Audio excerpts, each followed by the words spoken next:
नमस्कार दोस्तों, आज हम सुनेंगे मुंशी प्रेमचंद के द्वारा लिखी कहानी माता का हृदय।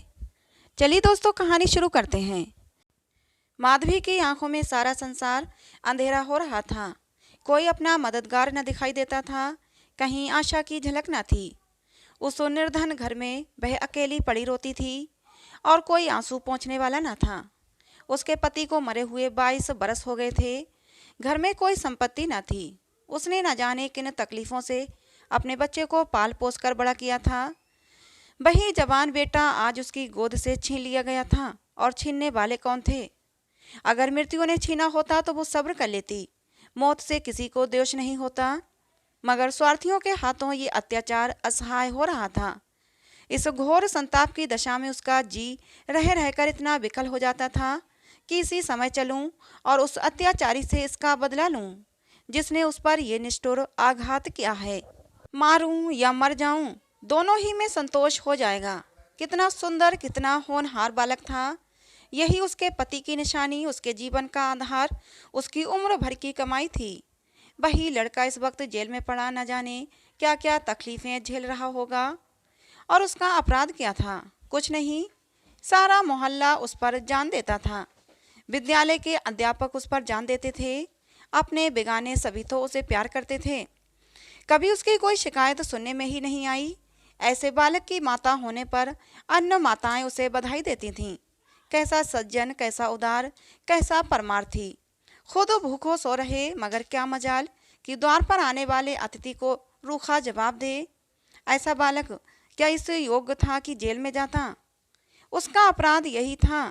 वो कभी कभी सुनने वालों को अपने दुखी भाइयों का दुखड़ा सुनाया करता था। अत्याचार से पीड़ित प्राणियों की मदद के लिए हमेशा तैयार रहता था। क्या यही उसका अपराध था? दूसरों की सेवा करना भी क्या अपराध है? किसी अतिथि को आश्रय देना भी क्या अपराध है? इस युवक का नाम आत्मानंद था। दुर्भाग्यवश उसमें वे सभी सद्गुण थे जो जेल का द्वार खोल देते हैं। वह निर्भीक था, स्पष्टवादी था, साहसी था, स्वदेश प्रेमी था, निस्वार्थ था, कर्तव्य परायण था। जेल जाने के लिए इन्हीं गुणों की जरूरत है। स्वाधीन प्राणियों के लिए बेगुण स्वर्ग का द्वार खोल देते हैं, पराधीनों के लिए नरक के।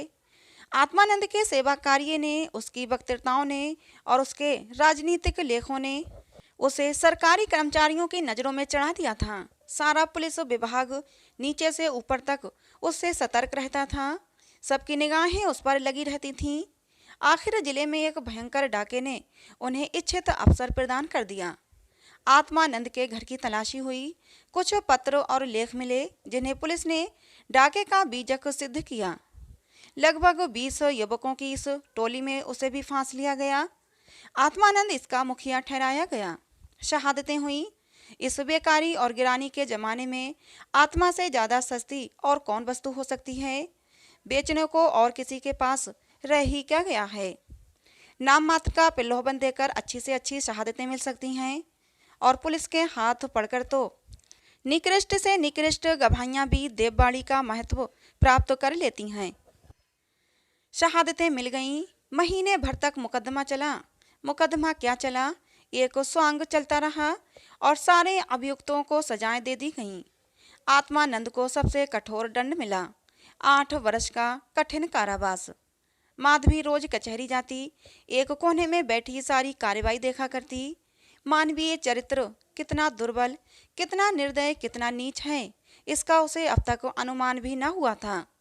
जब आत्मानंद को सजा सुना दी गई और वह माता को प्रणाम करके सिपाहियों के साथ चला, तो माधवी मूर्छित होकर जमीन पर गिर पड़ी। 2-4 दयालु सज्जनों ने उसे एक तांगे पर बैठाकर घर तक पहुंचाया। जब से वह होश में आई है, उसके हृदय में शूल सा उठ रहा है। किसी तरह धैर्य नहीं होता। उस घोर आत्मवेदना की दशा में अब अपने जीवन का केवल एक लक्ष्य दिखाई देता है, और वो इस अत्याचार का बदला है। अब तक पुत्र उसके जीवन का आधार था, अब शत्रुओं से बदला लेना ही उसके जीवन का आधार होगा। जीवन में अब उसके लिए कोई आशा न थी। इस अत्याचार का बदला लेकर वो अपना जन्म सफल करेगी। इस अभागे नर पिशाच बागची ने जिस तरह उसे रक्त के आंसू रुलाए हैं, उसी भांति यह भी उसे रुलाएगी। नारी हृदय कोमल है, लेकिन केवल अनुकूल दशा में। जिस दशा में पुरुष दूसरों को दबाता है, स्त्री शील और विनय की देवी हो जाती है। लेकिन जिसके हाथों अपना सर्वनाश हो गया हो, उसके प्रति स्त्री को पुरुष से कम घृणा और क्रोध नहीं आता। अंतर इतना ही है कि पुरुष शस्त्रों से काम लेता है, स्त्री कौशल से।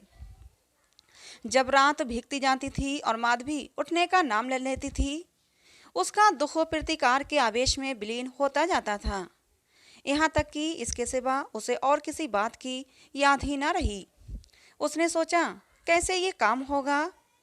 कभी घर से नहीं निकली। वैधव्य के 22 साल इसी घर में कट गए, लेकिन अब निकलूंगी, जबरदस्ती निकलूंगी। भिखारिन बनूंगी, टहलनी बनूंगी, झूठ बोलूंगी, सब कुकर्म करूंगी। सत्कर्म के लिए संसार में स्थान नहीं। ईश्वर ने निराश होकर कदाचित इसकी ओर से मुंह फेर लिया है। जब भी तो यहाँ ऐसे ऐसे अत्याचार होते हैं और पापियों को दंड नहीं मिलता। अब इन्हीं हाथों से उन्हें दंड दूंगी। संध्या का समय था। लखनऊ के एक सजे हुए बंगले में मित्रों की महफिल जमी हुई थी। गाना बजाना हो रहा था। एक तरफ आतिशबाजियां रखी हुई थीं, दूसरे कमरे में मेजों पर खाना चुना जा रहा था। चारों तरफ पुलिस के कर्मचारी नजर आते थे। वह पुलिस के सुपरिंटेंडेंट मिस्टर बागची का बंगला है। कई दिन हुए उन्होंने एक मार्के का मुकदमा जीता था। अफसरों ने खुश होकर उनकी तरक्की कर दी थी और उसी की खुशी में ये उत्सव मनाया जा रहा था। यहाँ आए दिन ऐसे उत्सव होते रहते थे। मुफ्त के गवैये मिल जाते थे, मुफ्त की आतिशबाजी, फल और मेवे और मिठाइयाँ आधे दामों पर बाजार से आ जाती थीं और चट दावत हो जाती थी। दूसरों के जहाँ 100 लगते, वहाँ इनका 10 से काम चल जाता था। दौड़ धूप करने को सिपाहियों की फौज थी ही। और ये मार्के का मुकदमा क्या था, वह जिसमें निरपराध युवकों को बनावटी शहादत से जेल में ठूंस दिया गया था। गाना समाप्त होने पर लोग भोजन करने बैठे।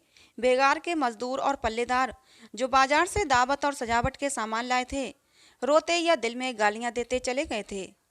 पर एक बुढ़िया अभी तक द्वार पर बैठी हुई थी।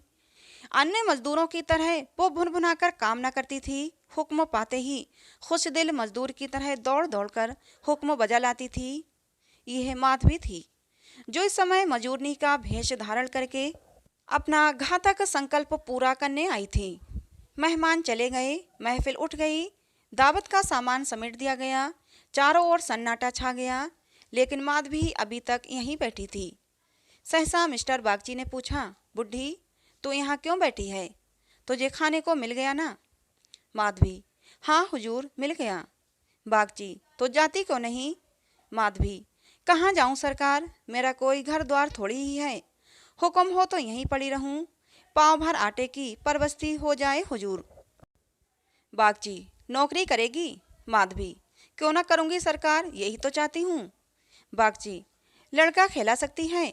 माधवी, हाँ हुजूर, वह तो मेरे मन का काम है।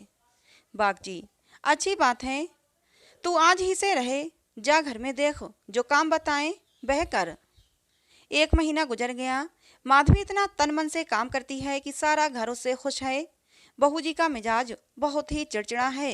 वह दिन भर खाट पर पड़ी रहती हैं और बात बात पर नौकरों पर झल्लाया करती हैं, लेकिन माधवी उनकी घुड़कियों को भी सहर्ष सह लेती है।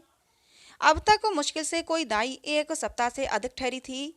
माधवी ही का कलेजा है कि जली कटी सुनकर भी मुख पर मैल नहीं आने देती।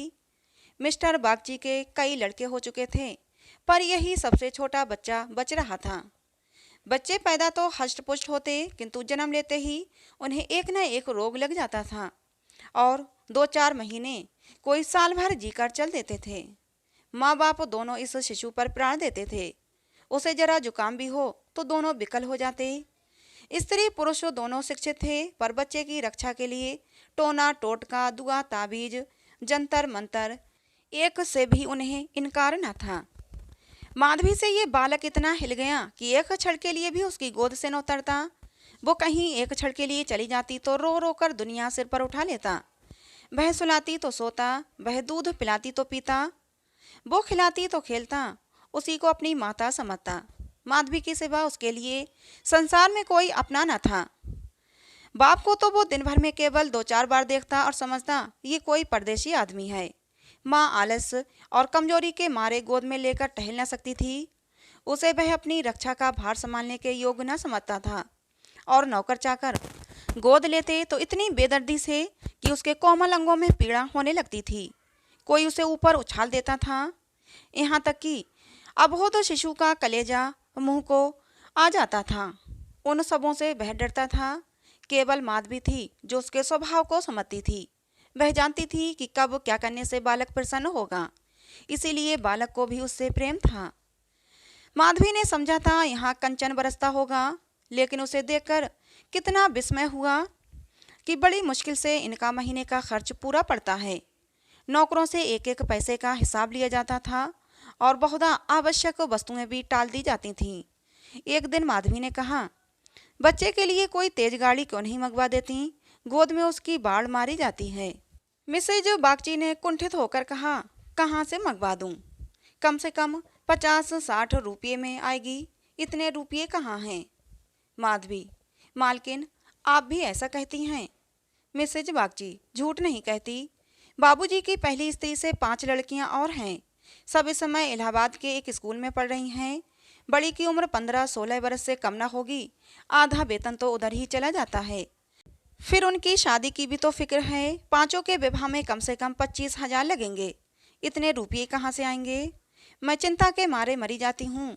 मुझे कोई दूसरी बीमारी नहीं है, केवल यही चिंता का रोग है। माधवी, घूस भी तो मिलती है। मिसेज बागची, बुढ़िया, ऐसी कमाई में बरकत नहीं होती। यही क्यों, सच पूछो तो इसी घूस ने हमारी यह दुर्गति कर रखी है। क्या जाने औरों को कैसे हजम होती है। यहाँ तो जब ऐसे रुपये आते हैं तो कोई ना कोई नुकसान भी अवश्य हो जाता है। एक आता है तो 2 लेकर जाता है। बार बार मना करती हूँ, हराम की कौड़ी घर में न लाया करो, लेकिन मेरी कौन सुनता है। बात यह थी कि माधवी को बालक से स्नेह होता जाता था। उसके अमंगल की कल्पना भी वो न कर सकती थी। वह अब उसी की नींद सोती और उसी की नींद जागती थी। अपने सर्वनाश की बात याद करके एक क्षण के लिए उसे बागची पर क्रोध तो हो आता था और घाव फिर हरा हो जाता था, पर मन पर कुत्सित भावों का आधिपत्य न था। घाव भर रहा था, केवल ठेस लगने से दर्द हो जाता था। उसमें स्वयं टीस या जलन न थी। इस परिवार पर अब उसे दया आती थी। सोचती, बेचारे ये छीन झपट ना करें तो कैसे गुजारा हो। लड़कियों का विवाह कहाँ से करेंगे? स्त्री को जब देखो बीमार ही रहती है। उन पर बाबूजी को 1 बोतल शराब भी रोज चाहिए। ये लोग तो स्वयं अभागे हैं।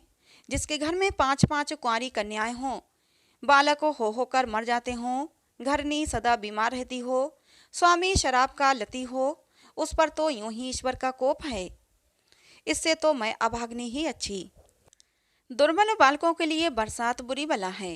कभी खांसी है, कभी ज्वर और कभी दस्त। जब हवा में ही शीत भरी हो तो कोई कहाँ तक बचाए। माधवी एक दिन अपने घर चली गई थी। बच्चा रोने लगा तो माँ ने एक नौकर को दिया, इसे बाहर से बहला ला। नौकर ने बाहर ले जाकर हरी हरी घास पर बैठा दिया। पानी बरस कर निकल गया था। भूमि गीली हो रही थी, कहीं कहीं पानी भी जमा हो गया था। बालक को पानी में छपके लगाने से ज़्यादा प्यारा और कौन खेल हो सकता है। खूब प्रेम से उमग उमग कर पानी में लौटने लगा। नौकर बैठा और आदमियों के साथ गपशप करता रहा। इस तरह घंटों गुजर गए। बच्चे ने खूब सर्दी खाई। घर आया तो उसकी नाक बह रही थी। रात को माधवी ने आकर देखा तो बच्चा खांस रहा था। आधी रात के करीब उसके गले से खुर खुर की आवाज़ निकलने लगी। माधवी का कलेजा सन्न से हो गया। स्वामिनी को जगाकर बोली, देखो तो बच्चे को क्या हो गया है। क्या सर्दी वर्दी तो नहीं लग गई? हाँ, सर्दी ही तो मालूम होती है। स्वामिनी हकबकाकर उठ बैठी और बालक की खुरखुराहट सुनी तो पांव तले से जमीन निकल गई। ये भयंकर आवाज़ उसने कई बार सुनी थी और उसे खूब पहचानती थी।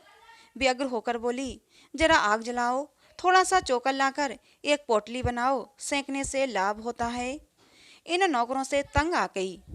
आज कहार जरा देर के लिए बाहर ले गया था, उसी ने सर्दी में छोड़ दिया होगा। सारी रात दोनों बालक को सेंकती रहीं। किसी तरह सवेरा हुआ। मिस्टर बागची को खबर मिली तो सीधे डॉक्टर के यहाँ दौड़े। खैरियत इतनी थी कि जल्द एहतियात की गई थी। 3 दिन में बच्चा अच्छा हो गया, लेकिन इतना दुर्बल हो गया था कि उसे देखकर डर लगता था। सच पूछो तो माधवी की तपस्या ने बालक को बचाया। माता सोती, पिता सो जाता, किंतु माधवी की आंखों में नींद न थी। खाना पीना तक भूल गई। देवताओं की मनौतियां करती थी, बच्चे की बलाएं लेती थी, बिल्कुल पागल हो गई थी। ये वही माधवी है जो अपने सर्वनाश का बदला लेने आई थी। अपकार की जगह उपकार कर रही थी। विष पिलाने आई थी, सुधा पिला रही थी। मनुष्य में देवता कितना प्रबल है। प्रातःकाल का समय था। मिस्टर बागची शिशु के झूले के पास बैठे हुए थे। स्त्री के सिर में पीड़ा हो रही थी, वहीं चारपाई पर लेटी हुई थी और माधवी समीप बैठी बच्चे के लिए दूध गर्म कर रही थी। सहसा बागची ने कहा, बूढ़ा, हम जब तक जिएंगे तुम्हारा यश गाएंगे। तुमने बच्चे को जिला लिया। स्त्री, ये देवी बनकर हमारा कष्ट निवारण करने के लिए आई है। ये ना होती तो न जाने क्या होता। बूढ़ा, तुमसे मेरी एक विनती है। यूं तो मरना जीना प्रारब्ध के हाथ है, लेकिन अपना अपना पौरा भी बड़ी चीज है। मैं अभागिनी हूँ। अब कि तुम्हारे ही पुण्य प्रताप से बच्चा संभल गया। मुझे डर लग रहा है कि ईश्वर इसे हमारे हाथ से छीन न लें। सच कहती हूँ बूढ़ा, मुझे इसको गोद में लेते डर लगता है। इसे तुम आज से अपना बच्चा समझो। तुम्हारा होकर शायद ये बच जाए। हम अभागे हैं, हमारा होकर इस पर कोई ना कोई संकट आता रहेगा। आज से तुम इसकी माता हो जाओ। तुम इसे अपने घर ले जाओ, जहाँ चाहे ले जाओ। तुम्हारी गोद में देकर मुझे फिर कोई चिंता न रहेगी। वास्तव में तुम ही इसकी माता हो, मैं तो राक्षसी हूँ। माधवी, बहू जी, भगवान सब कुशल करेंगे, क्यों जी इतना छोटा करती हो। मिस्टर बागची, नहीं नहीं बूढ़ी माता, इसमें कोई हर्ज नहीं है। मैं मस्तिष्क से इन बातों को ढकोसला ही समझता हूँ, लेकिन हृदय से इन्हें दूर नहीं कर सकता। मुझे स्वयं मेरी माताजी ने एक धोबिन के हाथ बेच दिया था। मेरे 3 भाई मर चुके थे। मैं जो बच गया तो माँ बाप ने समझा बेचने से ही इसकी जान बच सकेगी। तुम इस शिशु को पालो पोसो, इसे अपना पुत्र समझो। खर्चा हम बराबर देते रहेंगे, इसकी कोई चिंता मत करना। कभी कभी जब हमारा जी चाहेगा आकर देख लिया करेंगे।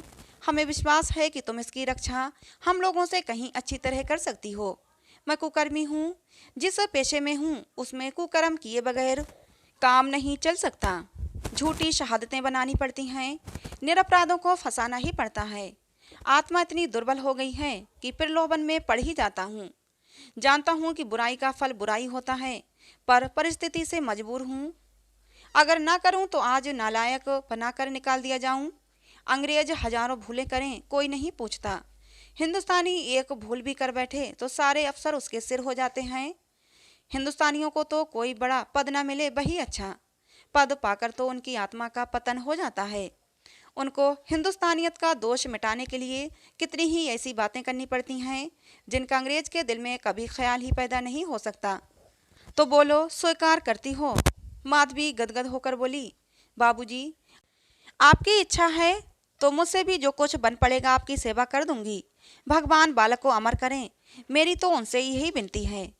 माधवी को ऐसा मालूम हो रहा था कि स्वर्ग के द्वार सामने खुले हैं और स्वर्ग की देवियां आंचल फैला फैला कर आशीर्वाद दे रही हैं। मानो उसके अंतःस्थल में प्रकाश की लहरें सी उठ रही हैं। इस स्नेहमय सेवा में कितनी शांति थी। बालक अभी चादर ओढ़े सो रहा था। माधवी ने दूध गर्म हो जाने पर उसे झूले पर से उठाया तो चिल्ला पड़ी। बालक की देह ठंडी हो गई थी और मुंह पर पीलापन आ गया था, जिसे देखकर कलेजा हिल जाता है, कंठ से आह निकल जाती है और आंखों से आंसू बहने लगते हैं। जिसने उसे एक बार देखा है फिर कभी नहीं भूल सकता। माधवी ने शिशु को गोद से चिपटा लिया, हालांकि नीचे उतार देना चाहिए था। कोहराम मच गया। माँ बच्चे को गले से लगाए रोती थी, पर उसे जमीन पर न सुलाती थी। क्या बातें हो रही थीं और क्या हो गया। मौत को धोखा देने में आनंद आता है।